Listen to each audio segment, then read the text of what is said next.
Et bonsoir, bonsoir et bienvenue dans ce nouveau live de Planétéo. Je suis Théo et je vous accueille ce soir sur ma planète pour un nouveau live de lecture. Et oui, ce soir, et si on lisait Les souffrances du jeune Werther de Goethe, nous arrivons à l'épisode numéro 3 et nous commencerons aujourd'hui le livre second.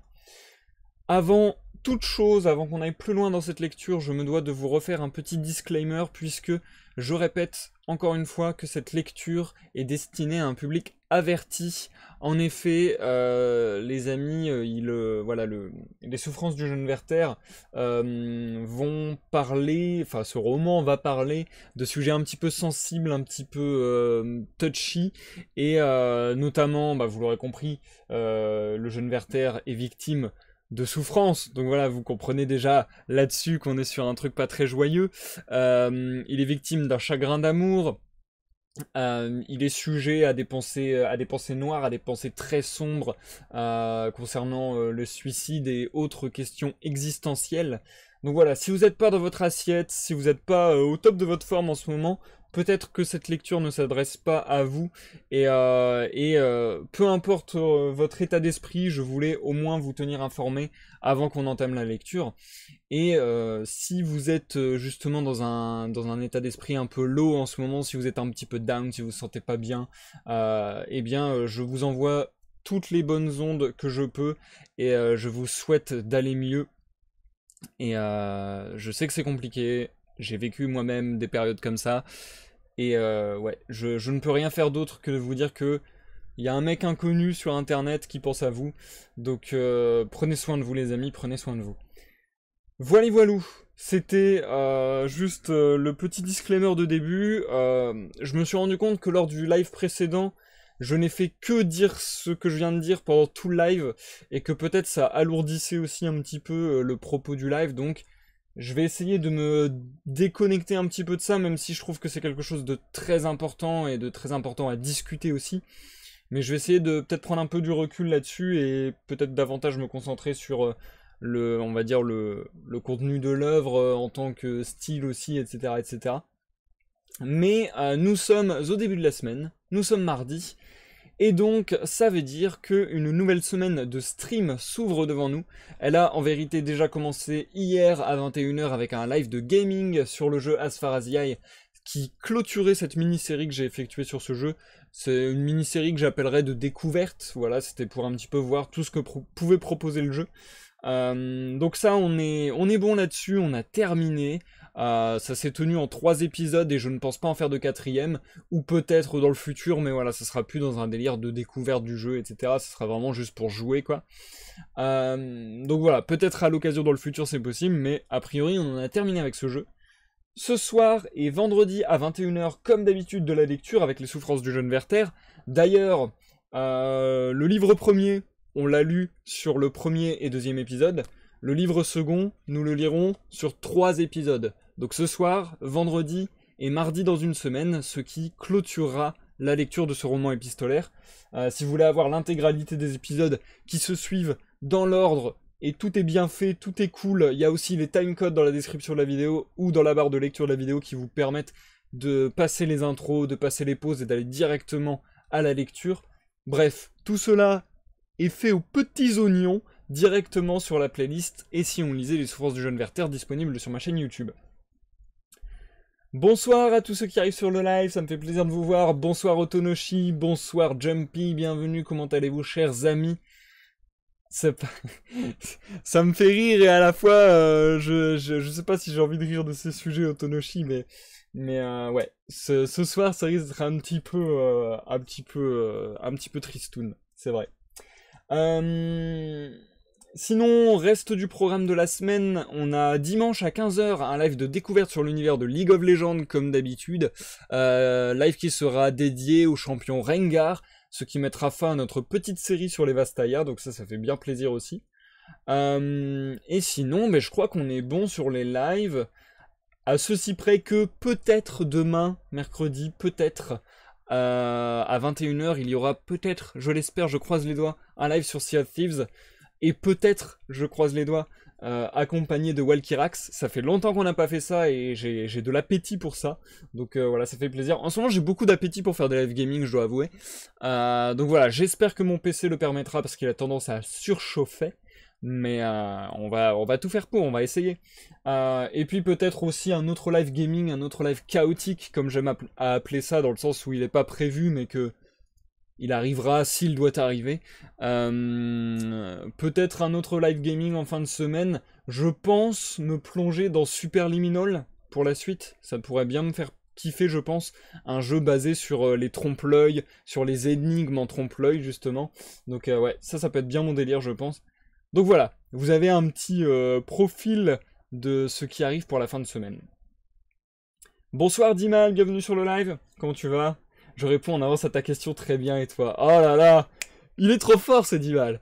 Ah bah ça va plutôt bien, merci de le demander. Franchement là je commence à aller mieux. Je vous avais fait part du fait que j'avais un petit coup de mou, un coup de vide, où j'avais plus d'inspiration, plus de motivation, etc. Et là je commence à être reposé de mes longues semaines d'administration et de juridique.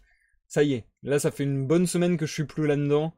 Et du coup ça commence à aller mieux, je commence à souffler de nouveau et je commence à avoir des petites bribes d'inspiration qui reviennent, ce qui me permet d'ailleurs de me remettre sur le travail sur d'autres projets. Vous l'avez peut-être vu sur mon Discord, n'hésitez pas à le rejoindre.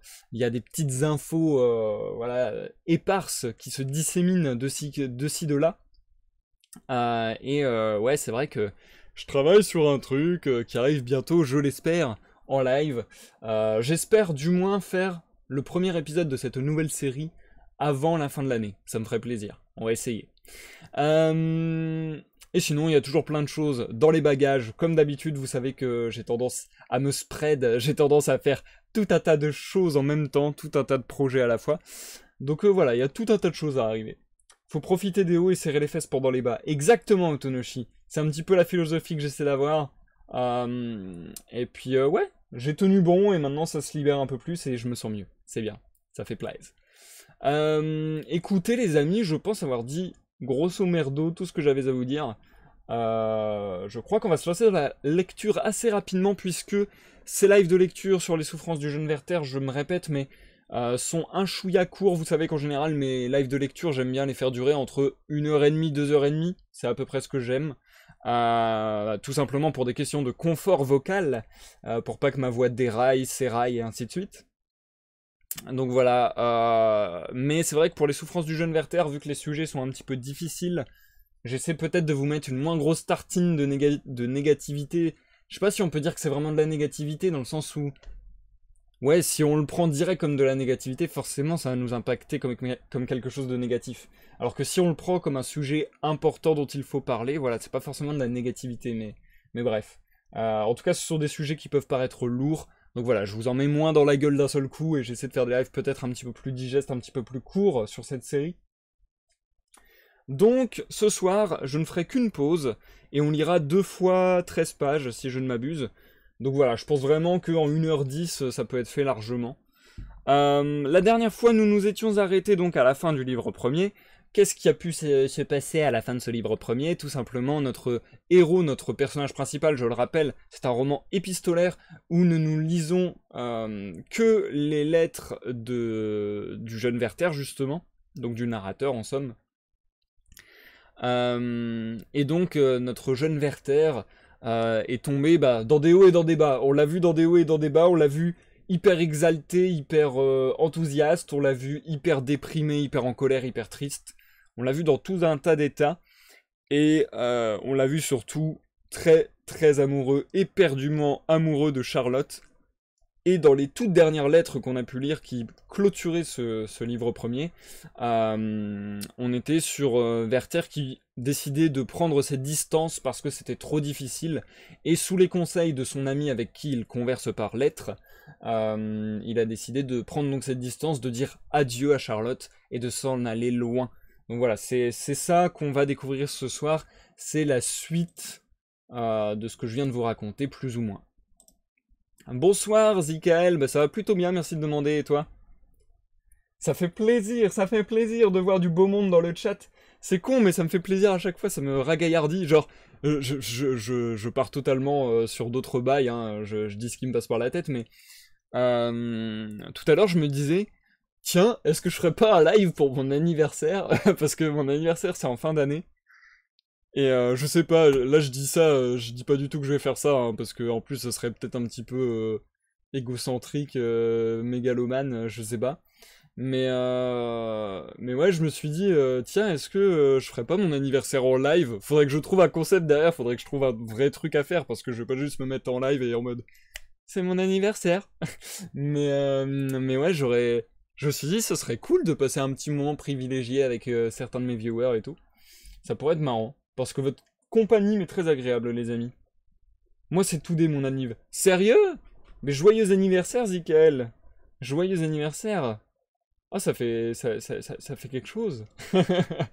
J'espère que tu passeras une bonne soirée pour ce qu'il te reste d'anniversaire. Et puis, bah écoutez les amis, on va partir sans plus attendre dans la lecture. Je vais vous souhaiter à tous une bonne écoute. Bonne écoute Jumpy, bonne écoute Dimal, bonne écoute Zikael, bonne écoute Otonoshi. Je me suis déjà coupé avec mon cadeau. Quoi? C'est quoi ton cadeau? The fuck? Un genre de jeu vidéo olympique sans compétition. Ah, ça pourrait être ce genre de chose, Jumpy. Faudrait que j'y réfléchisse, parce qu'en vrai, j'ai eu cette idée en tête d'un seul coup, j'ai pas du tout réfléchi. Un couteau japonais. Eh ben, fais attention, Zikael. Va pas te couper. Va pas te faire des blessures et va pas te retrouver à l'hôpital le jour de ton anniv, ça serait dommage. Pour manger, pas pour harakiri. Ouais, je le souhaite, j'espère. J'espère. Bref, je vous souhaite là à tous la bonne santé, les amis. Et encore une fois, une bonne écoute, que vous me regardiez sur Twitch ou en rediffusion sur YouTube. Je vous reviens d'ici une vingtaine de minutes pour la pause.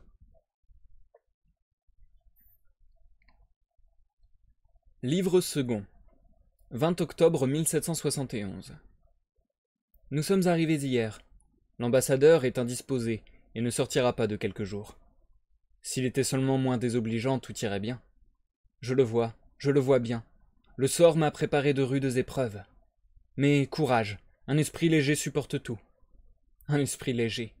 Je ris de voir ce mot venir au bout de ma plume. Hélas, un peu de cette légèreté me rendrait l'homme le plus heureux de la terre. Quoi? D'autres, avec très peu de force et de savoir, se pavanent devant moi, pleins de suffisance, et moi, je désespère de mes forces et de mes talents. Dieu puissant, qui m'a fait tous ces dons, que n'en as-tu retenu une partie pour me donner à la place la confiance en moi-même et un caractère facile à satisfaire? Patience, patience, tout ira bien. En vérité, mon ami, tu as raison. Depuis que je suis tous les jours poussé dans la foule et que je vois ce qu'ils font, je suis plus content de moi-même. Cela devait arriver, car puisque nous sommes faits de telle sorte que nous comparons tout avec nous-mêmes et nous-mêmes avec tout, il s'ensuit que le bonheur ou l'infortune gît dans les objets que nous contemplons, et dès lors il n'y a rien de plus dangereux que la solitude. Notre imagination, portée par sa nature assez élevée et nourrie de poésie, se crée une échelle d'êtres dont nous ne formerions guère que l'extrémité inférieure où tout, en dehors de nous-mêmes, serait plus éblouissant, où l'autre serait plus parfait. Et cela est tout naturel. Nous sentons si souvent qu'il nous manque quelque chose. Ce qui nous fait défaut, il nous semble qu'un autre le possède, et nous lui prêtons tout ce que nous avons nous-mêmes, et de surcroît, une forme de sérénité idéale. Et voilà parachevé l'homme heureux, une création de notre esprit. Au contraire, lorsque, avec toute notre faiblesse, toute notre misère, nous marchons courageusement à un but, nous nous trouvons souvent plus avancés en louvoyant que d'autres en faisant force de voiles et de rames, et cela, c'est avoir conscience de soi que d'égaler les autres, ou même de les devancer. 26 novembre 1771. Je commence à me trouver assez bien ici à certains égards. Le meilleur, c'est que l'ouvrage ne manque pas, et que ce grand nombre de personnages et de nouveaux visages de toute espèce forment une bigarrure qui me distrait. J'ai fait la connaissance du comte de C, pour qui je sens croître mon respect de jour en jour. C'est un homme d'un génie vaste, qui, pour embrasser un nombre important de choses, n'en est pas froid pour autant, et dont le commerce laisse transparaître une sensibilité largement ouverte aux choses de l'amitié et de l'amour. Il me prit en sympathie le jour où je m'acquittais auprès de lui d'une mission officielle. Il remarqua dès les premiers mots que nous nous entendions, et qu'il pouvait me parler comme il n'aurait pas fait avec tout le monde. Aussi je ne puis assez louer la manière ouverte dont il en use avec moi, Il n'y a pas au monde de joie plus vraie, plus sensible, que de voir une grande âme qui s'ouvre devant vous. 24 décembre 1771. L'ambassadeur me tourmente beaucoup. Je l'avais prévu. C'est le sot le plus pointilleux qu'on puisse voir, marchant pas à pas et minutieux comme une vieille femme. C'est un homme qui n'est jamais content de lui-même et que personne ne peut contenter. Je travaille avec une certaine facilité et n'aime pas avoir à y revenir. Il sera homme à me rendre un mémoire et à me dire « Il est bien, mais revoyez-le, on trouve toujours un meilleur mot, une particule plus juste. » Alors je me donnerai au diable de bon cœur. Pas un « et », pas la moindre conjonction ne peut être omise, et il est ennemi mortel de toute inversion qui m'échappe quelquefois. Si une période n'est pas construite suivant sa vieille routine de style, il n'y entend rien. C'est un martyre que d'avoir affaire à un tel homme. La confiance du comte de C est la seule chose qui me dédommage. Il n'y a pas longtemps qu'il me dit franchement combien il était mécontent de la lenteur, des minuties et de l'irrésolution de mon ambassadeur. Ces gens-là sont insupportables à eux-mêmes et aux autres. Et cependant, disait le comte, il faut en prendre son parti, comme un voyageur qui est obligé de passer une montagne. Sans doute, si la montagne n'était pas là, le chemin serait bien plus facile et plus court. Mais elle y est, et il faut passer. Le vieux s'aperçoit bien de la préférence que le comte me donne sur lui, ce qui l'aigrit encore, et il saisit toutes les occasions de parler mal du comte devant moi. Je lui réponds évidemment, et la chose ne peut que s'envenimer. Hier, il réussit même à me mettre à bout, car c'est bien moi qui étais visé. Le comte, me dit-il, connaît assez bien les affaires. Il a de la facilité, il écrit fort bien, mais la véritable érudition lui manque, comme à tous les beaux esprits. Il accompagna ces mots d'une mine qui disait « Sens-tu le trait ?» Je me sentis du mépris pour l'homme capable de penser et d'agir de la sorte. Je lui tins tête, et m'engageai dans la bataille avec une certaine vivacité. Je répondis que le comte méritait toute considération, non pas seulement pour son caractère, mais aussi pour ses connaissances. Je ne sache personne, dis-je, qui ait mieux réussi que lui à étendre son esprit, à l'appliquer à un nombre infini d'objets, tout en restant parfaitement propre à la vie active. Tout cela était de l'hébreu pour lui. Je lui tirai ma révérence pour n'avoir pas à dévorer ses longs raisonnements. Et c'est à vous que je dois m'en prendre, à vous qui m'avez attiré sous ce joug et qui m'avez tant prôné l'activité. L'activité. Si celui qui plante des pommes de terre et va vendre son grain au marché n'est pas plus utile que moi, je veux ramer encore 10 ans sur cette galère où je suis enchaîné. Et cette brillante misère, cet ennui qui règne parmi le peuple désagréable ici réuni, cette manie des rangs qui fait qu'ils se surveillent et s'épient pour gagner un pas l'un sur l'autre, que de petites, de pitoyables passions, qui ne sont pas même masquées. Par exemple, il y a ici une femme qui entretient tout le monde de sa noblesse et de ses biens. Pas un étranger qui ne doive dire « Voilà une créature à qui la tête tourne pour quelques quartiers de noblesse et quelques arpents de terre. » Eh bien, ce serait lui faire beaucoup de grâce. Elle est tout uniment fille d'un greffier du voisinage. Vois-tu, mon cher Wilhelm, je ne conçois rien à cette orgueilleuse espèce humaine qui a assez peu de bon sens pour se prostituer aussi platement. Au reste, il n'est pas sage, j'en conviens, et je le vois davantage tous les jours, de juger les autres d'après soi. Et puisque j'ai tellement à m'occuper de moi-même, et que mon cœur est si fougueux, oh, je laisse bien volontiers les autres suivre leur chemin, s'ils pouvaient seulement me laisser suivre le mien. Ce qui me vexe le plus, ce sont ces misérables distinctions sociales. Je sais aussi bien qu'un autre combien la distinction des rangs est nécessaire, combien d'avantages elle me procure à moi-même. Mais je ne voudrais pas qu'elle me barrât le chemin qui me conduise vers les quelques joies, les quelques reflets de bonheur auxquels je puis encore goûter sur terre. Je fis dernièrement connaissance à la promenade d'une demoiselle de B, jeune personne qui, au milieu des airs empesés de ceux avec qui elle vit, a conservé beaucoup de naturel. L'entretien nous plut, et lorsque nous nous séparâmes, je lui demandai la permission de la voir chez elle. Elle me l'accorda avec tant de cordialité que je pouvais à peine attendre l'heure convenable pour l'aller voir. Elle n'est point de cette ville, et demeure chez une tante. La physionomie de la vieille tante ne me plut point. Je lui témoignai pourtant les plus grandes attentions et lui adressai presque toujours la parole. En moins d'une demi-heure, je démêlai ce que l'aimable nièce m'a avoué depuis, que la chère tante était dans un grand dénuement, qu'elle n'avait en fait d'esprit et de bien pour toute ressource que la lignée de ses ancêtres, pour tout abri que le rang derrière lequel elle est retranchée, et pour toute récréation que le plaisir de regarder fièrement les bourgeois du balcon de son premier étage.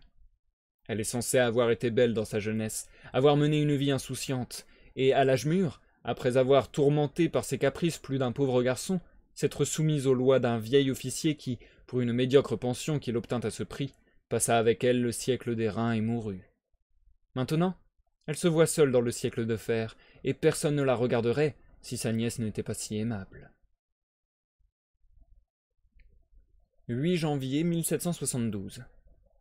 Quels hommes que ceux dont l'âme tout entière gît dans le cérémonial, qui passent toute l'année à imaginer les moyens de monter d'un siège à table. Ce n'est pas qu'ils manquent d'ailleurs d'occupation. Tout au contraire, ces débats mesquins les empêchent de terminer les affaires importantes. C'est ce qui arriva la semaine dernière à une partie de traîneau. Toute la fête en fut troublée. Les fous qui ne voient pas que la place ne fait rien, à vrai dire, et que celui qui a la première joue bien rarement le premier rôle.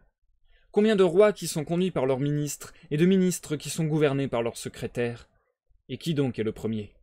Celui, je pense, qui a plus de lumière que les autres, et assez de caractère ou d'adresse pour faire servir leur puissance et leurs passions à l'exécution de ses plans. 20 janvier. Il faut que je vous écrive, aimable Charlotte, ici, dans la salle de la modeste auberge de campagne où je me suis réfugié contre le mauvais temps. Depuis que je végète dans ce triste dé, au milieu de gens étrangers, oui, très étrangers à mon cœur, je n'ai trouvé aucun instant, aucun où ce cœur m'est ordonné de vous écrire.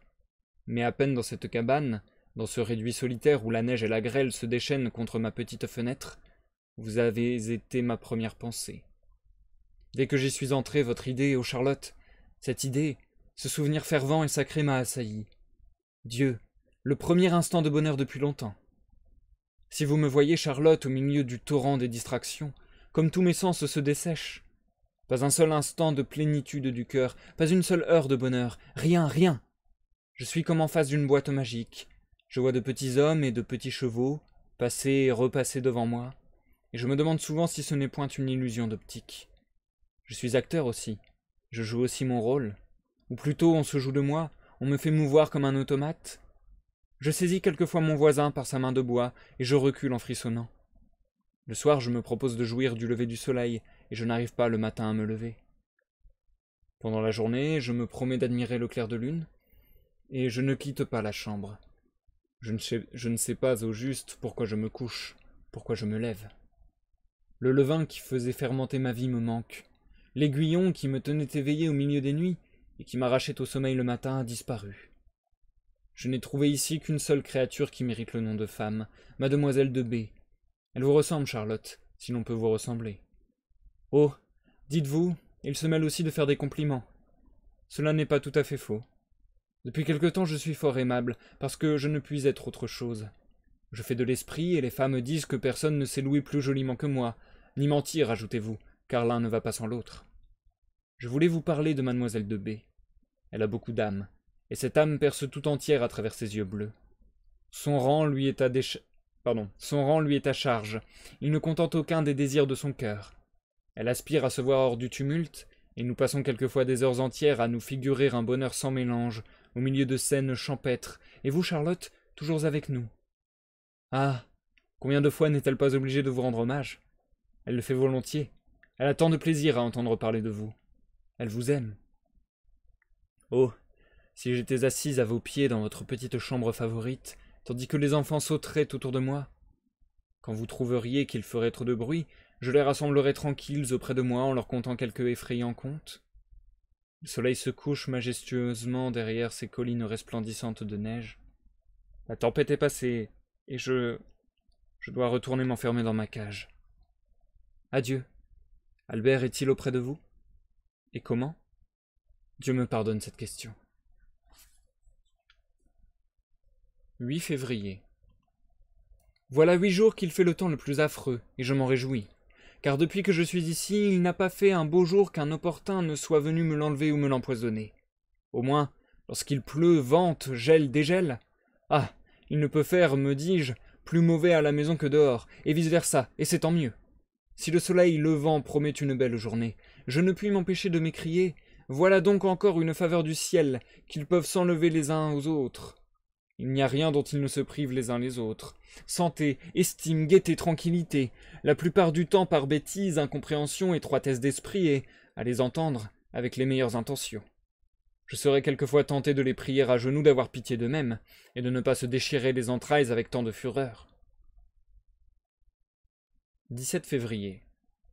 Je crains bien que l'ambassadeur et moi-même n'arrivions plus à nous supporter pendant longtemps encore. Cet homme est parfaitement impossible.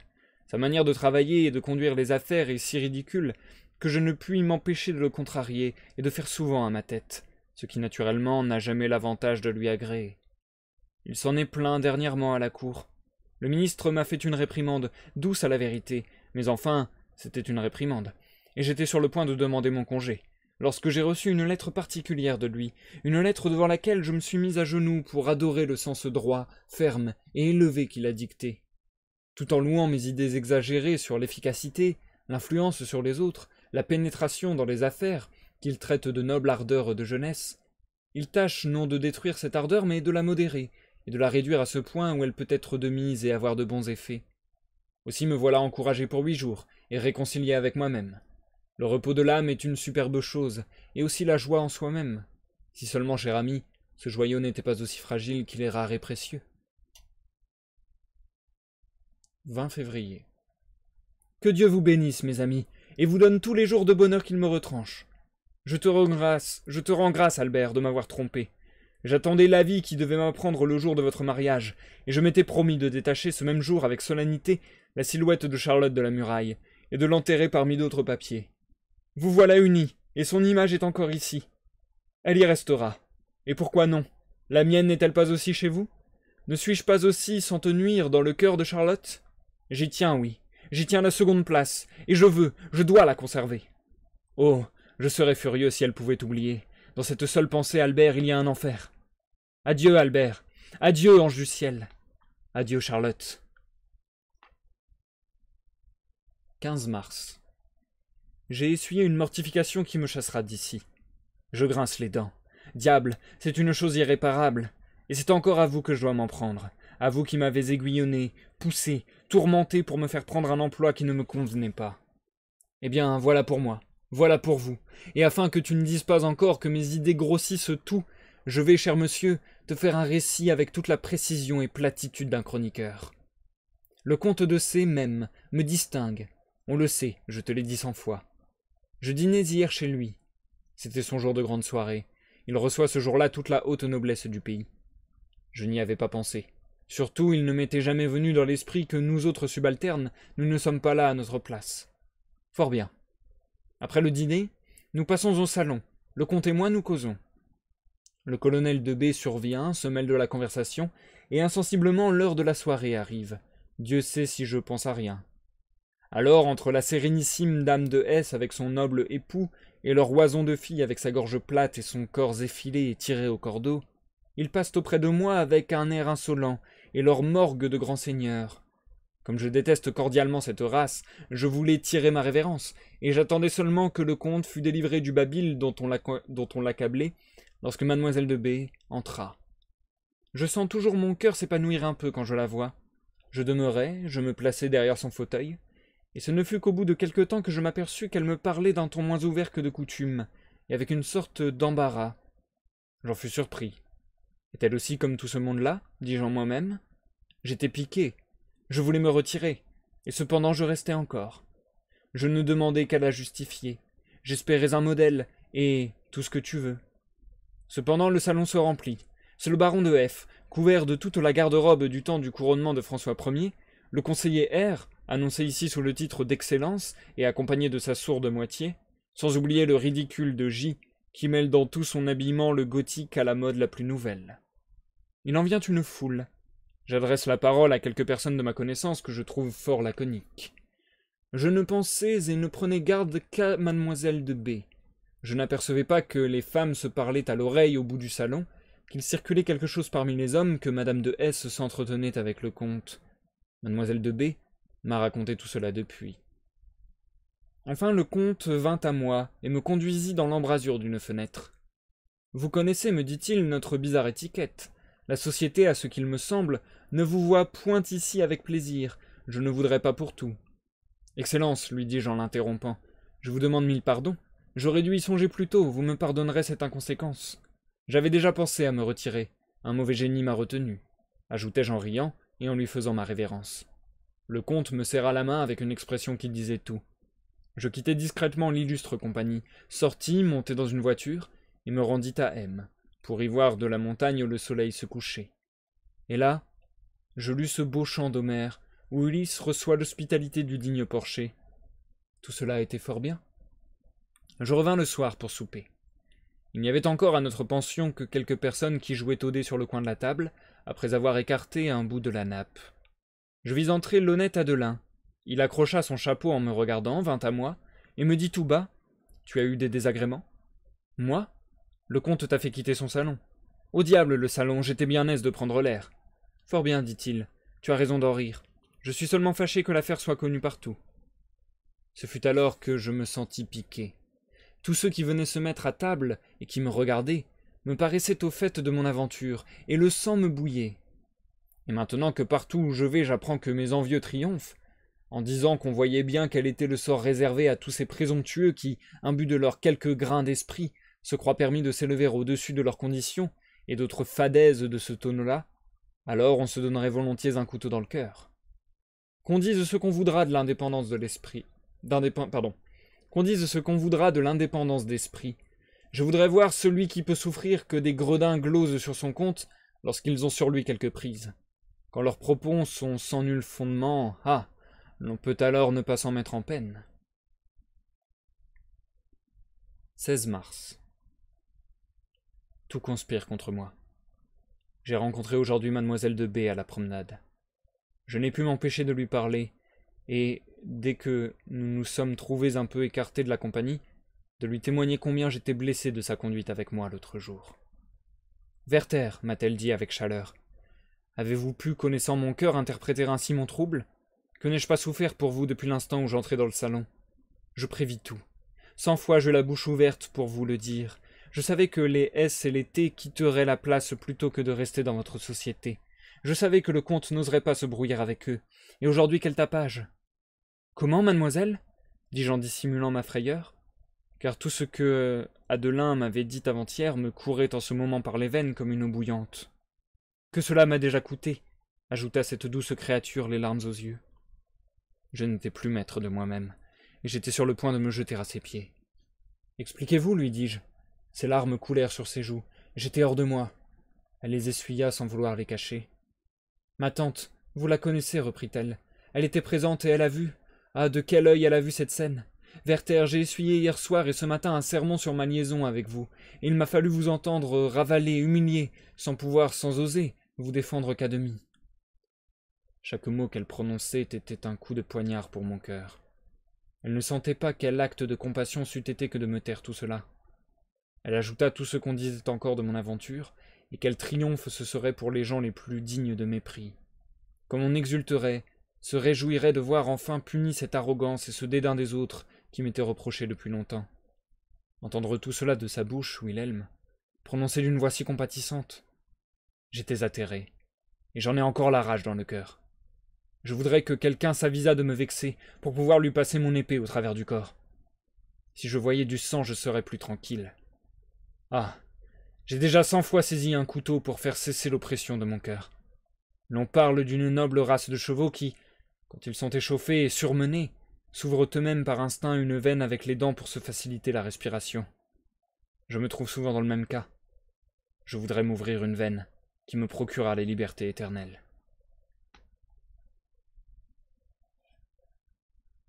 Et je vais m'arrêter là pour la première phase de lecture de ce soir, les amis. Nous marquons une courte pause.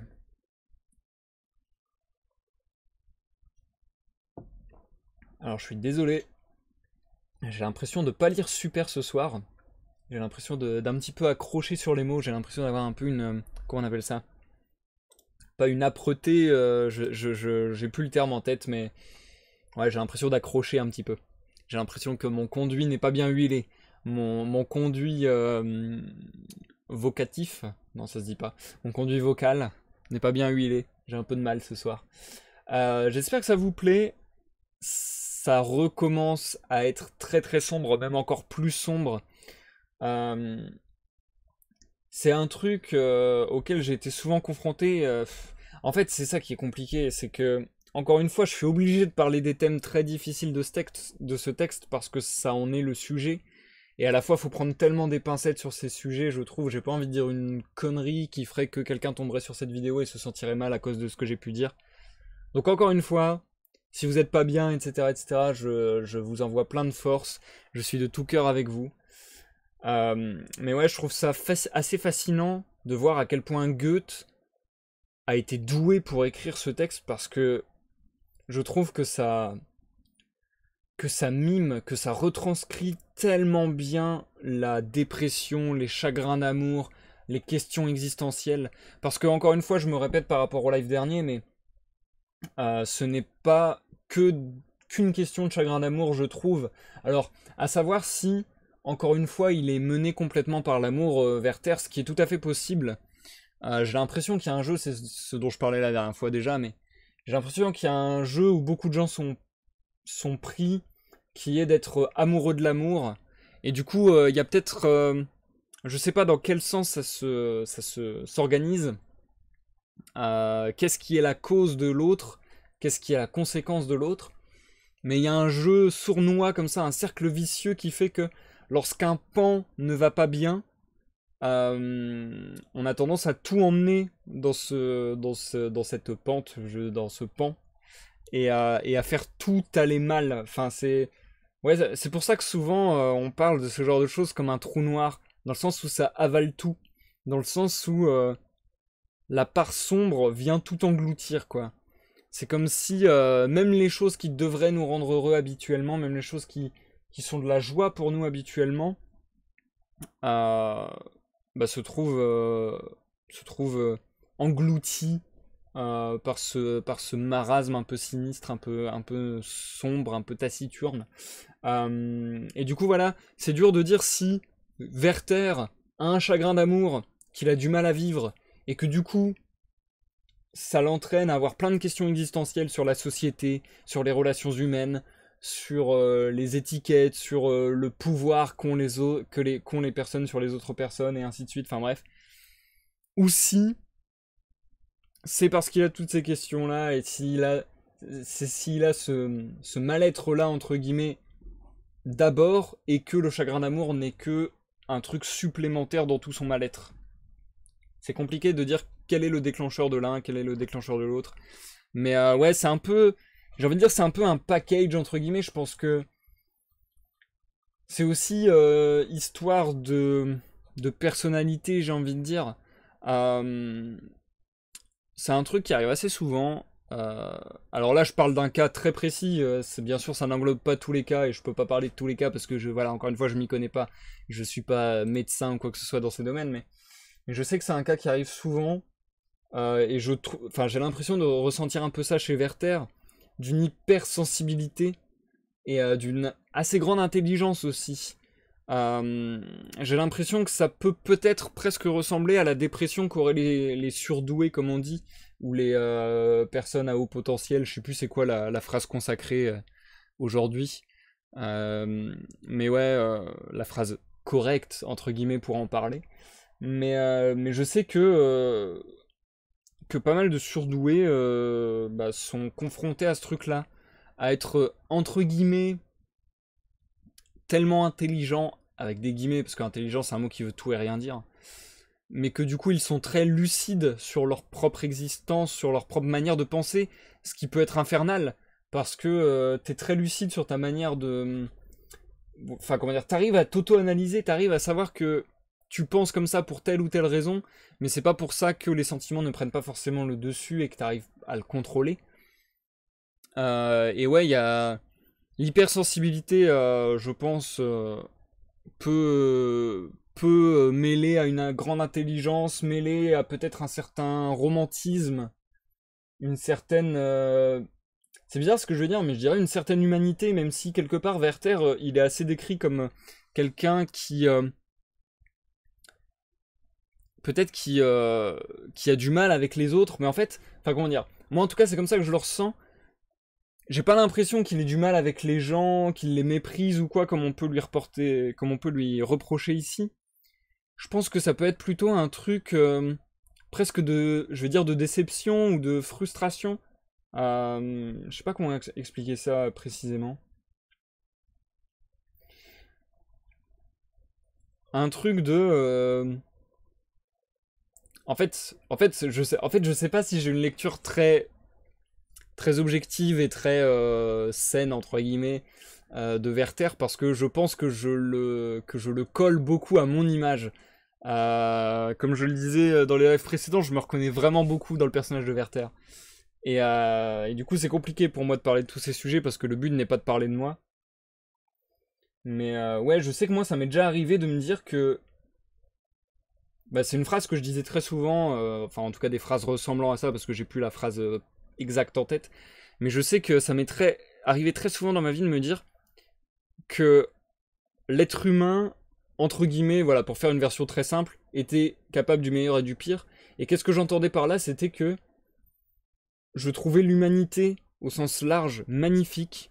Je trouvais que les choses possibles par l'homme sont magnifiques, que l'être humain, c'est magique, c'est incroyable, c'est fou, c'est dingue, voilà. Mais qu'en même temps, il y avait une sorte de, ouais, je vais dire déception, ou voire parfois qui peut être poussé à l'extrême, au dégoût ou à quoi que ce soit, de se dire pourquoi on est capable de faire aussi bien et on fait autant de la merde, on fait autant du mal, on est autant méchants les uns envers les autres, on est autant vicieux, autant menteur et tutti quanti, enfin je sais pas.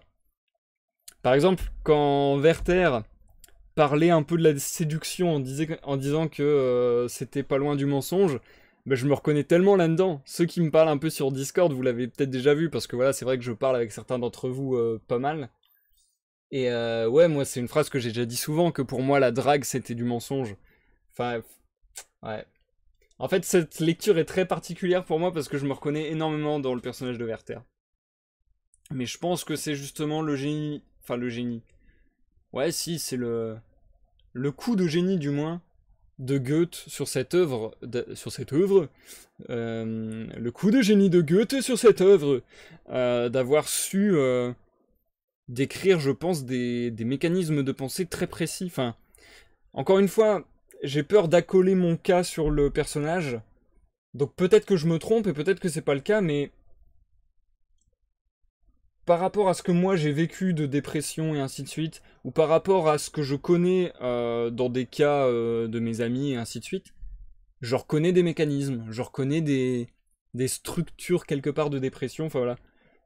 Je reconnais des étapes que j'ai déjà vécues, que j'ai déjà vu vivre par d'autres personnes, enfin, je trouve ça vraiment finement observé, et de manière... En fait, si je dis finement et délicatement, etc., c'est que je trouve ça justement vu de manière très juste. Il n'y a pas une espèce de... Comment appeler ça? Il n'y a pas une espèce, je trouve, de surcouche pathétique. Pathétique dans le sens grec du terme. Il n'y a pas une surcouche pathos, je trouve. Il n'y a pas une surcouche où on veut faire larmoyer, où on est en mode... regardez ce qu'il vit, c'est terrible, ou enfin bon, en tout cas c'est un narrateur interne, donc il n'y a pas un truc où il est lui-même à épiloguer en disant ce que je vis est terrible, etc., etc. C'est juste par quelques mots, quelques phrases, quelques réflexions philosophiques où tu comprends qu'il est dans des tourments et dans des questions existentielles qui le déchirent, qui le taraudent, qui le matraquent, et où tu comprends qu'il est du coup dans une vraie détresse. Et une fois de temps en temps, mais très rarement, mais ce qui fait perso très peur, moi je sais que c'est un truc que j'ai vu chez plusieurs de mes proches, et j'ai dû être aussi comme ça, je pense, parfois dans mes moments de bad. Mais ce truc très flippant à l'extérieur, de voir une personne que tu aimes, que tu connais ou que tu connais pas d'ailleurs, mais de voir une personne où tu te dis elle est plutôt intelligente, elle est plutôt joyeuse, etc., etc. Et quelque part, c'est bizarre ce que je vais dire, mais c'est d'autant plus choquant de l'extérieur quand tu vois une personne intelligente, que tu juges intelligente, dire ce genre de choses, parce que non pas que ça soit... Bah, en fait, justement, c'est ça. C'est que c'est pas question d'intelligence ou de bêtise. C'est juste que tu te dis, putain, c'est chaud que tu puisses instaurer une logique fallacieuse, mais quand même instaurer une logique derrière toutes ces pensées noires et ainsi de suite.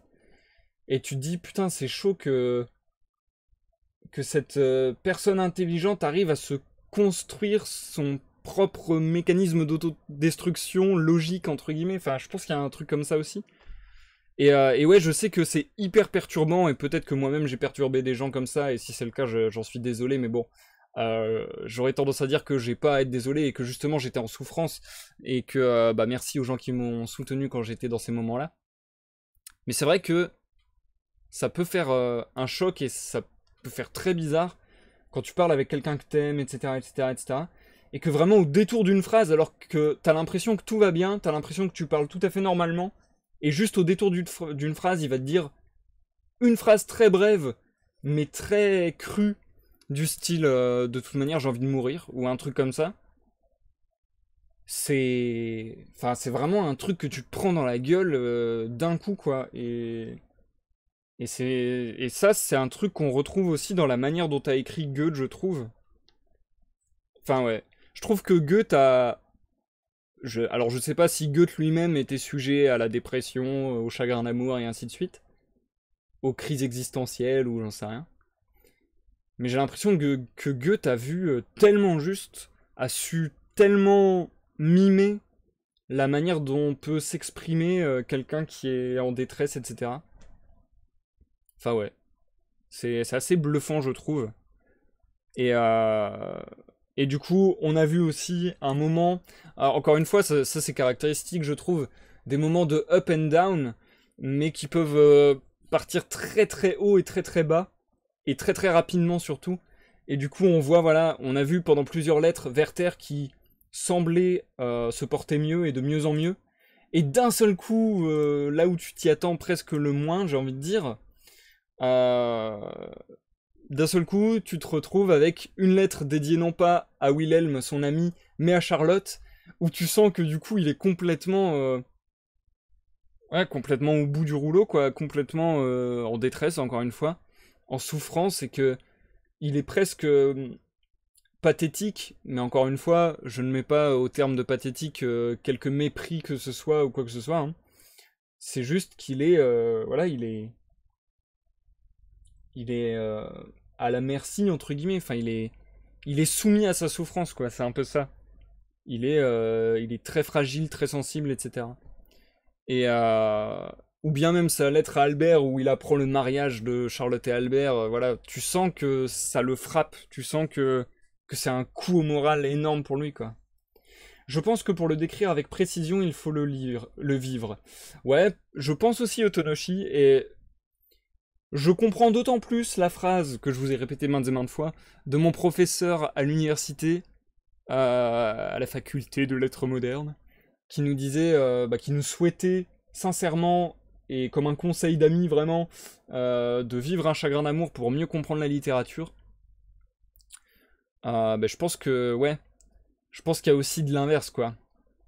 Je pense que les bouquins sont capables de transmettre des expériences de vie de manière très efficace, très parlante. Et là, c'est le cas. Là, c'est, je sais pas. C'est vrai que moi, j'aurais tendance à dire que Goethe a dû le vivre ou au moins l'expérimenter de très près chez quelqu'un de très proche à lui, parce que je trouve ça assez, encore une fois, assez hallucinant à quel point c'est proche de ce que ça peut être dans la réalité, je trouve. On écrit avec le sang qui coule de nos blessures de vie. Oula. Attention, calm down. Je vous invite, chers amis, à ne pas tous tomber dans la mélancolie et dans la dépression. Mon but n'est pas là. Encore une fois, si vous êtes dans une phase de down, etc., etc., force à vous. Je suis passé par là, je pense que beaucoup de gens sont passés par là. Je pense que je suis certainement voué à repasser par là un jour, parce que voilà, il y a aussi des gens chez qui c'est un peu plus dans la personnalité, dans la manière de penser, ainsi de suite, etc. Et on apprend à vivre avec, et on apprend à ce que ça soit plus aussi lourd et pesant et difficile à vivre, etc. Mais euh, je ne renie pas du tout votre souffrance. Elle existe, elle doit être reconnue, et je vous envoie toute la force possible pour réussir à passer cette épreuve, les amis. Sympa comme recommandation. Bah en vrai, ouais, mais je trouve ça hyper intelligent en vrai.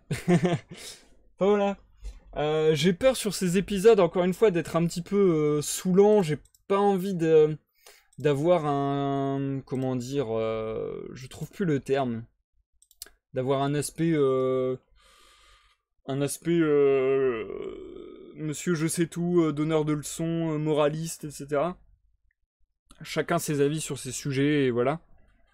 Mais ouais, j'essaie de prendre des pincettes, j'essaie de faire les choses bien, et puis de dire ce que je pense à peu près, et mon opinion quand même sur l'œuvre, parce que c'est aussi ce que je fais habituellement sur mes lectures. Mais c'est vrai que là c'est une lecture un petit peu spéciale. Bien, on va poursuivre et terminer la lecture du jour, je pense. De nouveau, 13 pages.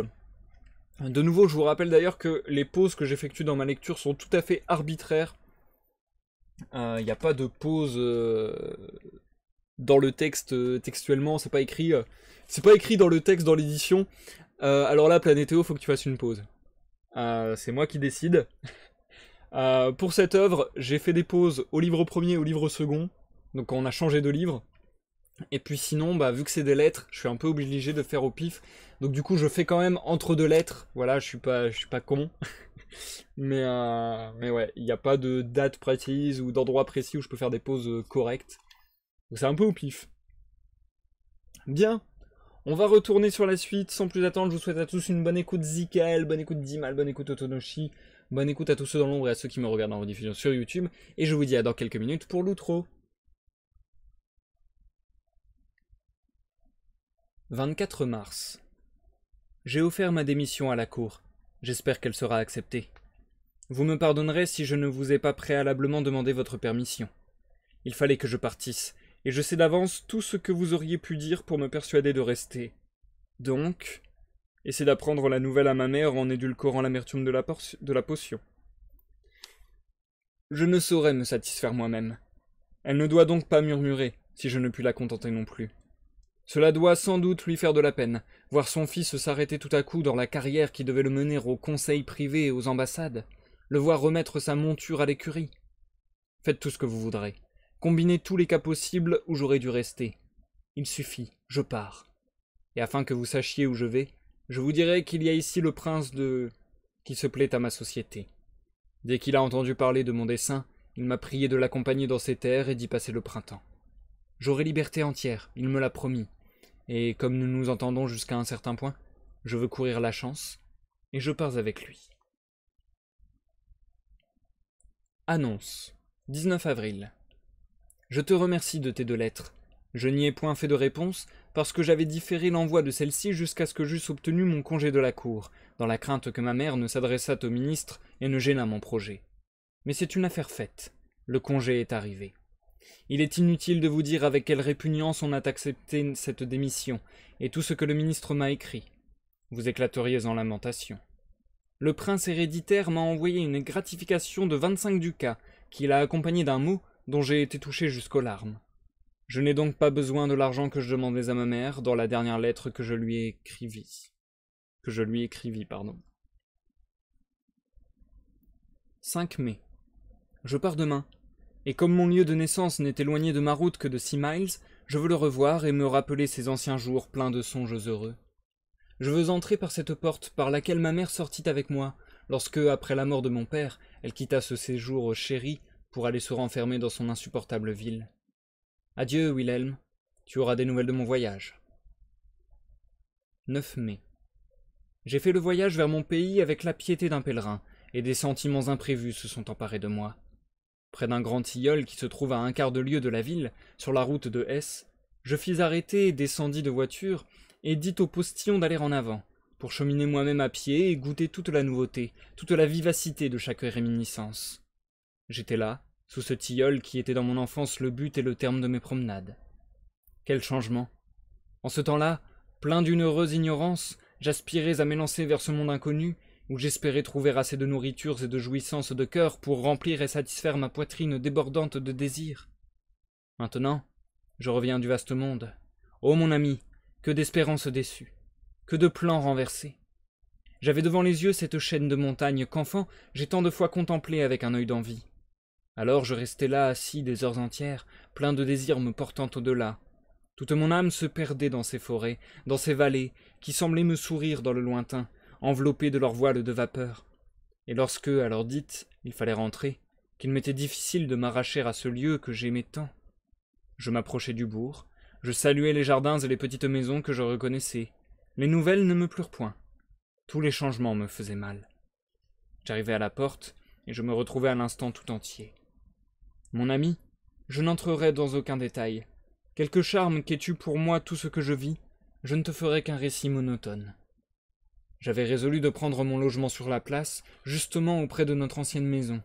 En y allant, je remarquai que l'école où une bonne vieille nous emprisonnait dans notre enfance avait été changée en une boutique d'épicier. Je me rappelai l'inquiétude, les larmes, l'engourdissement des sens, l'angoisse subie dans ce trou. Je ne faisais pas un pas qui n'amenât un souvenir. Non, je le répète, un pèlerin en terre sainte trouve moins d'endroits de religieuse mémoire, et son âme n'est peut-être pas aussi remplie de saintes affections. Un exemple pour 1000. Je descendis la rivière jusqu'à une certaine métairie où j'allais aussi fort souvent autrefois. C'est un petit endroit où nous autres enfants faisions des ricochets à qui mieux. Je me rappelle si bien comme je m'arrêtais quelquefois à regarder couler l'eau, avec quelle singulière conjecture j'en suivais le cours, les idées merveilleuses que je me faisais des régions où elles parvenaient. Comme mon imagination trouvait bientôt des limites, et pourtant ne pouvait s'arrêter, et se sentait forcée d'aller plus loin encore, jusqu'à ce qu'enfin je me perdais dans la contemplation d'un invisible lointain. Vois, mon cher, les magnifiques patriarches étaient aussi contraints et aussi heureux, leurs sentiments, leur poésie aussi enfantins. Lorsque Ulysse parle de la mer illimitée, de la terre infinie, cela est si vrai, si humain, si chaleureux, si étroit et mystérieux. À quoi cela sert-il que, comme n'importe quel écolier, je sache répéter qu'elle est ronde? L'homme n'a besoin que de quelques mottes de terre pour soutenir sa vie, et moins encore pour y reposer ses restes. Je suis actuellement à la maison de plaisance du prince. Encore peut-on vivre avec cet homme-ci. Il est vrai et simple, mais il est entouré de personnages singuliers que je ne comprends pas. Ils n'ont pas l'air de fripons, et n'ont pas non plus la mine d'honnêtes gens. Parfois ils me paraissent honnêtes, et je ne puis néanmoins leur faire confiance. Ce qui me fâche aussi, c'est que le prince parle souvent de choses qu'il ne sait que par ouï-dire ou pour les avoir lues, et toujours dans le point de vue on les lui a présentées. Une chose encore, c'est qu'il fait plus de cas de mon esprit et de mes talents que de ce cœur qui fait ma seule fierté, et qui est seule la source de tout, de toute force, de tout bonheur et de toute misère. Ah, ce que je sais, tout le monde peut le savoir, mais mon cœur n'est qu'à moi. 25 mai. J'avais quelque chose en tête dont je ne voulais vous parler qu'après coup. Mais puisqu'il n'en sera rien, je puis vous le dire actuellement.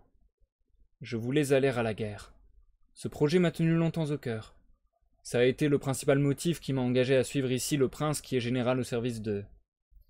Je lui ai découvert mon dessein dans une promenade, il m'en a détourné, et il aurait fallu plus de passion que de caprice pour ne pas me rendre à ses raisons. 11 juin. Dis ce que tu voudras, je ne puis demeurer ici plus longtemps. Que faire ici? Je m'ennuie.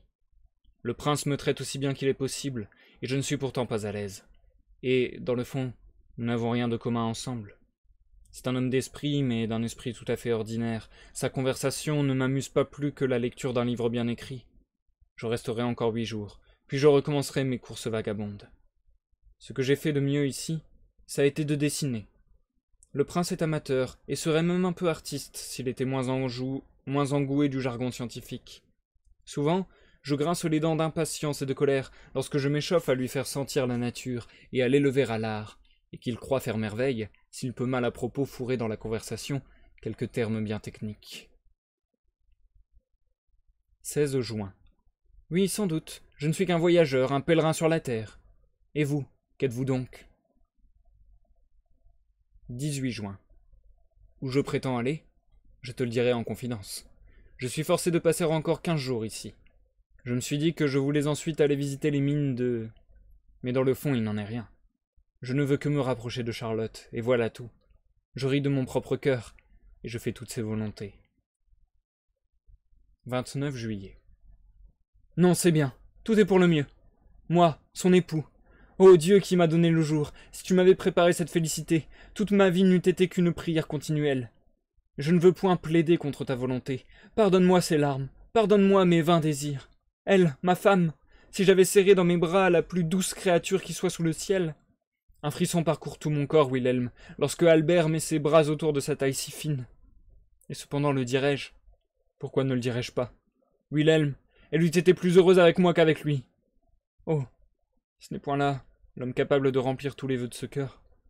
Un certain manque de sensibilité, un manque, prends-le comme tu voudras. Son cœur ne bat pas à l'unisson du mien alors. Oh, lors de la lecture d'un livre aimé, où mon cœur et celui de Charlotte se rencontrent si bien, et dans mille autres circonstances, quand il nous arrive de dire notre sentiment sur une action. Cher Wilhelm, il est vrai qu'il l'aime de toute son âme et que ne mérite pas un pareil amour. Un importun m'a interrompu. Mes larmes sont séchées. Me voilà distrait. Adieu, cher ami. 4 août. Je ne suis pas le seul à plaindre. Tous les hommes sont frustrés dans leurs espérances, trompés dans leurs attentes. J'ai été voir ma brave femme sous les tilleuls. Son aîné accourut au-devant de moi. Un cri de joie qu'il poussa attira la mère qui me parut fort abattue. Ses premiers mots furent « Mon bon monsieur, hélas, mon Jean est mort !» C'était le plus jeune de ses enfants. Je gardai le silence. Mon homme, dit-elle, est revenu de la Suisse et il n'a rien rapporté, et sans quelques bonnes âmes, il aurait été obligé de mendier. La fièvre l'avait pris en chemin. Je ne pus rien lui dire. Je donnai quelque chose au petit. Elle me pria d'accepter quelques pommes. Je le fis et je quittai ce lieu de tristes souvenirs. 21 août. En un tour de main, je change. Souvent, un doux rayon de vie veut bien se lever de nouveau et m'éclairer d'une demi-clarté, hélas, seulement pour un moment. Quand je me perds aussi dans des rêves, je ne puis me défendre de penser. Et si Albert mourait?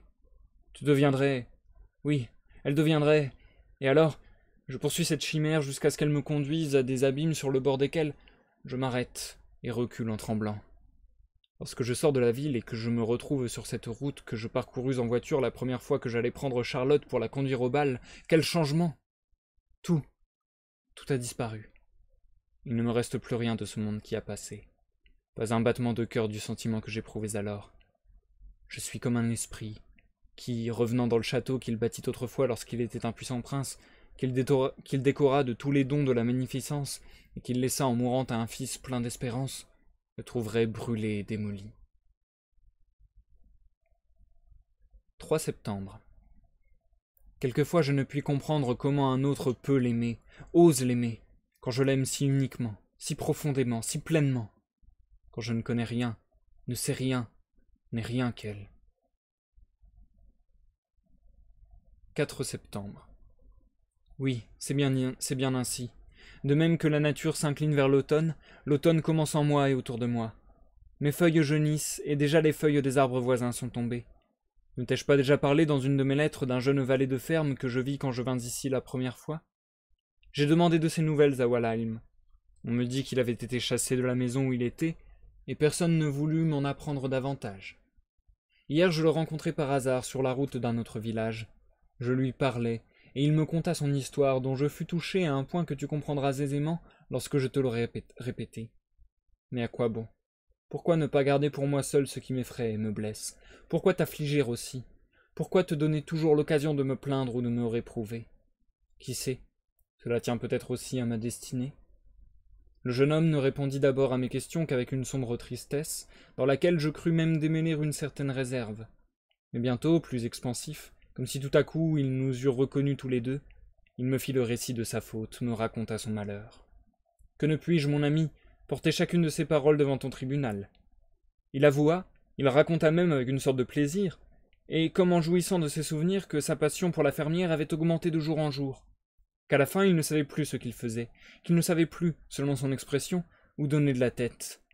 Il ne pouvait plus ni manger, ni boire, ni dormir. Il étouffait. Il faisait ce qu'il ne fallait pas faire, ce qu'on lui ordonnait, il l'oubliait. Il semblait possédé par quelque démon. Un jour enfin, qu'elle était montée dans un grenier, il l'avait suivie, ou plutôt il y avait été attiré après elle. Comme elle ne se rendait pas à ses prières, il voulut s'emparer d'elle de force. Il ne conçoit pas comment il en est venu là. Il prend Dieu à témoin que ses vues ont toujours été honorables, et qu'il n'a jamais souhaité rien plus ardemment que de l'épouser, et de passer sa vie avec elle. Après avoir longtemps parlé, il hésita, et s'arrêta comme quelqu'un à qui il reste encore quelque chose à dire et qui n'ose le faire. Enfin, il m'avoua avec timidité les petites familiarités qu'elle lui permettait quelquefois, les légères faveurs qu'elle lui accordait.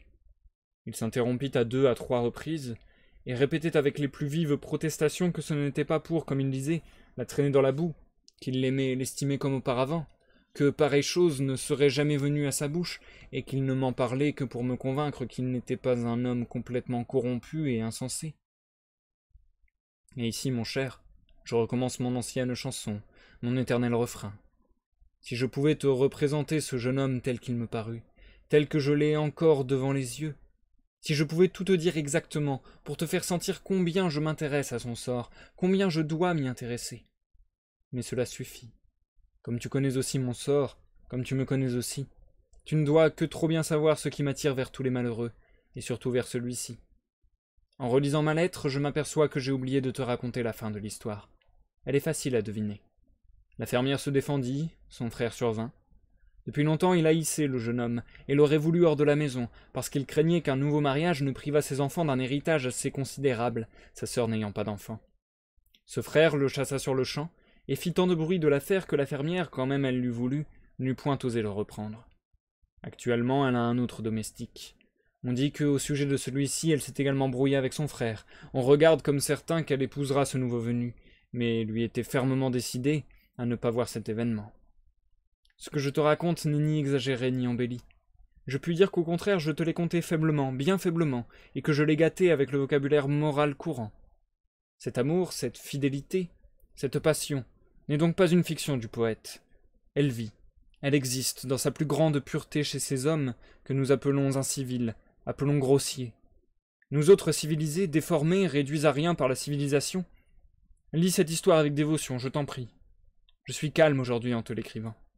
Tu le remarques à mon écriture. Ce n'est pas le gribouillage erratique auquel tu es accoutumé. Lis, très cher, et pense bien que cela est aussi l'histoire de ton ami. Oui, voilà ce qui m'est arrivé, voilà ce qui m'attend. Et je ne suis pas à moitié si courageux, pas à moitié si résolu que ce pauvre malheureux, avec lequel je n'ose presque pas me comparer. 5 septembre. Elle avait écrit un petit billet à son mari, qui est à la campagne, où le retiennent quelques affaires. Il commençait ainsi. « Mon ami, mon tendre ami, reviens le plus tôt que tu pourras, je t'attends avec impatience. » Une personne qui survint lui apprit que, par certaines circonstances, le retour d'Albert serait un peu retardé. Le billet resta là, et me tomba le soir entre les mains. Je le lus et je souris. Elle me demanda pourquoi. « Que l'imagination, m'écriai-je, est un présent divin. J'ai pu me figurer un moment que ce billet m'était adressé. » Elle ne répondit rien, parut mécontente, et je me tus. 6 septembre. J'ai eu bien de la peine à me résoudre à quitter le simple frac bleu que je portais lorsque je dansais pour la première fois avec Charlotte. Mais à la fin, il était devenu trop usé. Je m'en suis fait faire un autre tout pareil au premier, collé et parement, avec un gilet et des culottes de même étoffe et de même couleur que ceux que j'avais ce jour-là. Cela ne me dédommagera pas tout à fait. Je ne sais. Je crois qu'avec le temps, celui-ci me deviendra aussi plus cher. 12 septembre. Elle a été absente quelques jours pour aller chercher Albert à la campagne. Aujourd'hui, j'entre dans sa chambre, elle vient au-devant de moi, et j'embrasse sa main avec mille joies. Un serin vole du miroir, et se perche sur son épaule. « Un nouvel ami, dit-elle, et elle le prit sur sa main. Il est destiné à mes enfants. Il est vraiment adorable. Regardez-le. Quand je lui donne du pain, il bat des ailes et becquette si gentiment. Il m'embrasse aussi, regardez. » Lorsqu'elle présenta sa bouche au petit animal, il becqueta dans ses douces lèvres, et il les pressait comme s'il avait pu sentir la félicité dont il jouissait. « Je veux qu'il vous embrasse également, dit-elle, et elle approcha l'oiseau de ma bouche. Son petit bec passa des lèvres de Charlotte aux miennes, et ses picotements furent comme un souffle précurseur, un avant-goût de jouissance amoureuse. Son baiser, dis-je, n'est point tout à fait sans désir. Il cherche de la nourriture, et s'en va insatisfait d'une vie de caresses. Il mange aussi dans ma bouche, dit-elle, et elle lui présenta un peu de mie de pain avec ses lèvres, où je voyais sourire toutes les joies innocentes, tous les plaisirs, toutes les ardeurs d'un amour mutuel. Je détournai le visage. Elle ne devrait pas faire cela. Elle ne devrait pas allumer mon imagination par ces images d'innocence et de félicité céleste. Elle ne devrait pas éveiller mon cœur de ce sommeil où l'indifférence de la vie le berce quelquefois. Mais pourquoi ne le ferait-elle pas? Elle me fait tellement confiance. Elle sait combien je l'aime.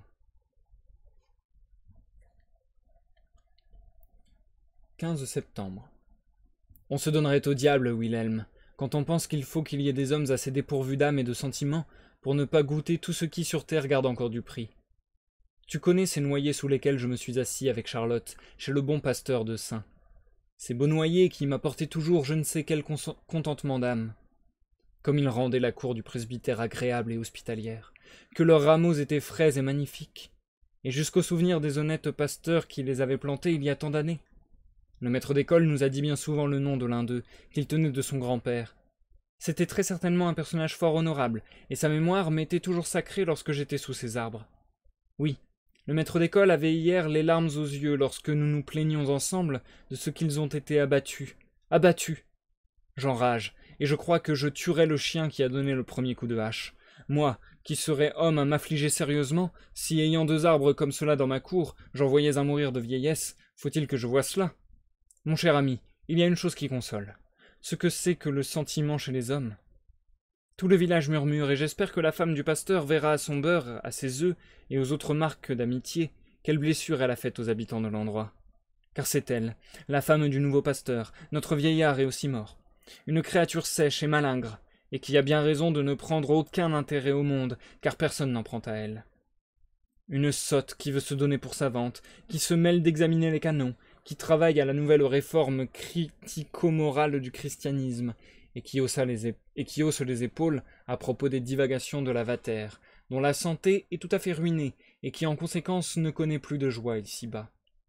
Aussi, il n'y avait qu'une pareille créature qui pût faire abattre mes noyers. Vois-tu, je n'en reviens pas.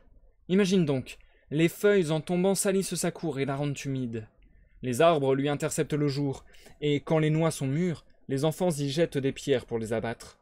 Et cela affecte ses nerfs et la trouble dans ses profondes méditations, lorsqu'elle pèse et compare ensemble Kénico, Semler et Michaelis. Lorsque je vis les gens du village et surtout les anciens si mécontents, je leur dis « Pourquoi l'avez-vous laissé faire ?» Ils me répondirent « Dans notre campagne, quand le maire veut quelque chose, que faire ?» Mais une chose me fait plaisir. Le maire et le pasteur, car celui-ci pensait bien aussi tirer quelque profit des lubies de sa femme, qui ne concourt pas de toute manière à garnir sa table, convinrent de partager entre eux. Et ils allaient le faire, lorsque la chambre des domaines intervint, et leur dit « Par ici la monnaie », car elle avait d'anciens droits à faire valoir sur la partie de la cour où se trouvaient les noyers, et elle les vendit au plus offrant. Les voilà coupés. Oh, si j'étais prince, la femme du pasteur, le maire et la chambre, je les... Prince, si j'étais prince, oui, me préoccuperais-je des arbres de mon pays. 10 octobre. Il me suffit de voir ses yeux noirs et je suis content. Ce qui me chagrine, c'est qu'Albert ne paraît pas aussi heureux qu'il l'espérait, que j'eusse été, je crois, si...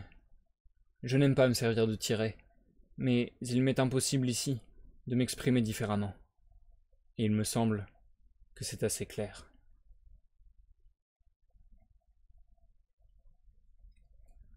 Et je vais m'arrêter là pour la lecture de ce soir, les amis. Nous allons donc passer à l'outro sans plus attendre. Il n'y a pas eu, je trouve, de grand événement. Alors si, il est re-rentré en contact avec Charlotte et ainsi de suite. Mais je trouve que grosso modo, le schéma commence à se répéter un petit peu. Après, c'est normal, je trouve aussi, et quelque part, enfin, c'est normal. C'est bien vu, et quelque part, c'est assez déroutant, et... Enfin, pas déroutant, mais comment dire. Ouais, j'ai vraiment du mal à trouver mes mots. Je suis désolé, même à la lecture, j'ai senti que j'avais un peu de mal ce soir. Donc je suis désolé, il y a des soirs comme ça, il y a des soirs avec, il y a des soirs sans. Et ouais, là c'est plutôt un soir sans, j'ai un peu du mal à faire la lecture. Mais ouais, c'est quelque chose de... En même temps de très, je vais dire, banal, entre guillemets, dans des situations de dépression, que ça se prolonge sur des semaines et des mois, voire des années. Et que justement, ce cycle infernal de up and down... avec des gros up et des gros down, se suivent et se répètent pendant très très longtemps. Et c'est ça aussi qui conditionne encore une fois, ce principe de cercle vicieux, l'impression que ça va toujours de pire en pire, de plus en plus mal, et que tout est emporté dans ce malheur, parce que justement, bah, t'as l'impression que t'es emprisonné de ce truc-là, et que ça te reprend à chaque fois, que ça revient te chercher à chaque fois. Et là, voilà, il a été pris jusqu'au point de reprendre contact avec Charlotte, et ainsi de suite. Et on le voit très bien, ce que je trouve super bien décrit. Là, pour le coup, je trouve que vraiment Goethe a eu un talent dingue. Il y a plusieurs des lettres qu'on a pu lire qui ne faisaient qu'une phrase ou qu'un paragraphe, et pourtant qui étaient très compréhensibles sur le monde intérieur du narrateur, du jeune Werther, où en très peu de mots, on comprend tout à fait ce qu'il veut exprimer. Et là, notamment, la toute dernière lettre, pardon, que je vous ai exprimée, que je vous ai lue, du 10 octobre, en gros, il y a plein de tirets. Il y a plein de tirets dans sa phrase. Donc c'est de ça qu'il parle en parlant des tirets. Et avec tous ces non-dits, on comprend tellement de choses. Je vous le relis vite fait. Il me suffit de voir ses yeux noirs et je suis content. Ce qui me chagrine, c'est qu'Albert ne paraît pas aussi heureux qu'il l'espérait. Que j'eusse été, je crois, si... Je n'aime pas me servir de tirets, mais il m'est impossible ici de m'exprimer différemment. Et il me semble que c'est assez clair. Et vraiment, là, il y a plein de tirets dans ce... Hop, ça fait le focus. Putain, c'est trop bien d'avoir une caméra HD quand même. Donc ouais, il y a plein de tirets dans ce petit paragraphe. Et je trouve que ça a été hyper bien, encore une fois, écrit. Parce que tous les paragraphes, enfin, toutes les lettres d'une phrase ou d'un paragraphe disent si peu de choses et à la fois tant de choses. Là, avec cette dernière lettre, on a tout le monde intérieur de Werther qui s'exprime. On comprend tous ses questionnements, on comprend tous ses troubles, on comprend tout ce qui lui passe par la tête comme pensée. On comprend que, à la fois, il est complètement sous le charme de Charlotte, qu'il a vraiment aucun sentiment négatif envers Charlotte, qu'il est complètement dans un amour, j'ai envie de dire presque obsessionnel, quoi. Et que il en vient à imaginer des futurs possibles, à fantasmer, alors même que la situation a été maintes et maintes fois close, et que lui-même le sait, que lui-même plusieurs fois a dit oui, la situation est sans fin pour moi, et pourtant il continue, dans une lettre précédente, à s'imaginer, oui, mais si Albert mourait, est-ce que peut-être que moi je serais là? Et en fait, c'est ça le truc, c'est que presque il a plus de... Là, pour le coup, il perd... Enfin, je dis il perd toute logique, mais en soi, non, c'est parce qu'il est dans une logique autre. C'est parce qu'il est dans une logique autre, mais... disons qu'il s'assoit sur tout ce qu'il est lui, et sur tout ce qu'il a de valeur peut-être, et sur tout ce qu'il est en tant que personne, juste pour laisser place à son amour envers Charlotte uniquement. Et c'est un peu le processus qui le travaille de plus en plus, j'ai l'impression. Là, pour le coup, on est de moins en moins sur des questions existentielles, mais là, je trouve sur les dernières lettres, on était davantage dans l'amour qui venait le regagner, et dans le fait que, voilà, dans le fait que il efface totalement sa personnalité, qu'il efface totalement la personne qu'il est, pour uniquement vivre complètement cet amour. Et se laisser dévorer par lui, se laisser brûler par lui, et se laisser faire souffrir quelque part par lui, puisque il sait que c'est sans issue, il sait qu'il rage et qu'il est en colère presque contre Albert, et qu'il se dit « mais moi j'aurais pu faire mieux, moi j'aurais pu la rendre heureuse, moi j'aurais pu l'aimer comme il fallait, et ainsi de suite. » Enfin, je trouve ça très bien écrit, et ça décrit tellement bien tout le cheminement psychologique de Werther. Je trouve ça super bien écrit, encore une fois. Super bien écrit, encore une fois, malheureusement hyper triste. Encore une fois, toujours d'autant plus triste et d'autant plus... je vais pas dire ironique, mais... ouais, si, un petit peu quelque chose d'ironique quelque part, mais... d'autant plus... ironique, pathétique, encore une fois dans le sens pathos grec, et ainsi de suite, du fait qu'il a conscience de sa situation, du fait que lui-même, et c'est une chose que j'ai fait aussi par le passé beaucoup, et que je continue à faire, mais donne une grande importance au sentiment que lui-même il dit « je veux pas être reconnu pour mes talents ou mes dons, etc., etc. » Il veut pas être reconnu pour son intelligence, etc. Il s'en fout de ça. Il veut pas être reconnu pour sa personnalité quelque part, il veut être reconnu pour son cœur. Il veut être reconnu pour ses sentiments en un sens... Enfin, c'est comme si vraiment, comme je disais il y a quelques minutes, il effaçait sa personnalité ou du moins il axait uniquement sa personnalité sur un pôle. Sur le pôle des sentiments, sur le pôle de l'hyper ressenti, de l'hypersensibilité, de l'amour au-dessus de tout. Et lui-même, il sait que c'est une machine qui est capable du pire et du mieux, puisque à un moment, dans une phrase, il relie les deux états. Il dit que, alors je sais plus comment il dit la phrase, mais grosso modo, il dit que il sait qu'il est autant capable du grand bonheur que des grandes tristesses, quoi, grâce à cette faculté-là, en quelque sorte. Donc voilà, il sait que c'est un sens qu'il a et qu'il veut développer. Mais du coup, bah, il sait aussi que il est très conscient, très clairvoyant sur le fait que aussi il se laisse dévorer par ça complètement, quoi. Ce qui est assez déroutant et à la fois, ouais. Moi-même,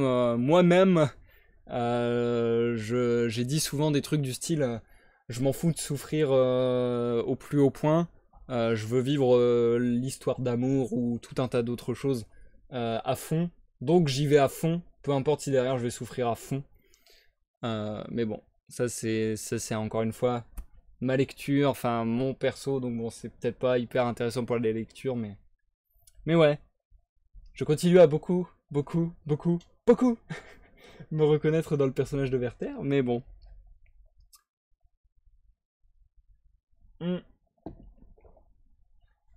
Je vais m'arrêter là sur le live de ce soir, les amis. De toute manière, j'ai lu ce que je voulais lire.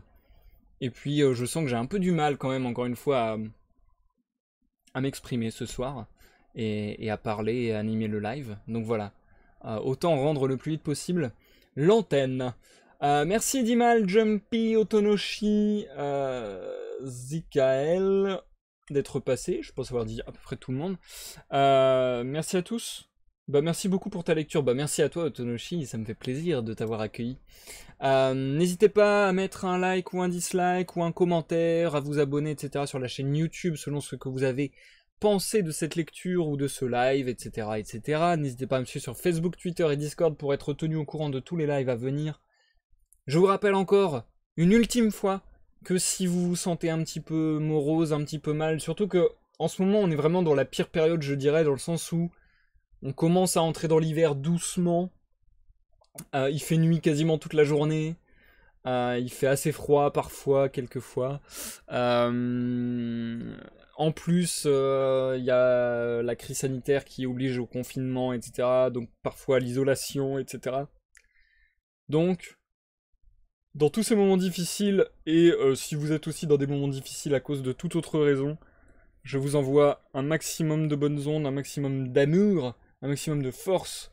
Et tenez bon les amis, il y a des gens qui pensent à vous. Et puis je vais vous dire demain live de gaming sur Sea of Thieves avec Walkirax à 21h, on espère. Et la suite de lecture vendredi 21h. On se retrouve la prochaine fois pour tout ça. Je vous souhaite à tous une bonne soirée, une bonne nuit et vous dis à la prochaine pour une prochaine lecture, une prochaine découverte ou une prochaine partie de gaming. Bye bye.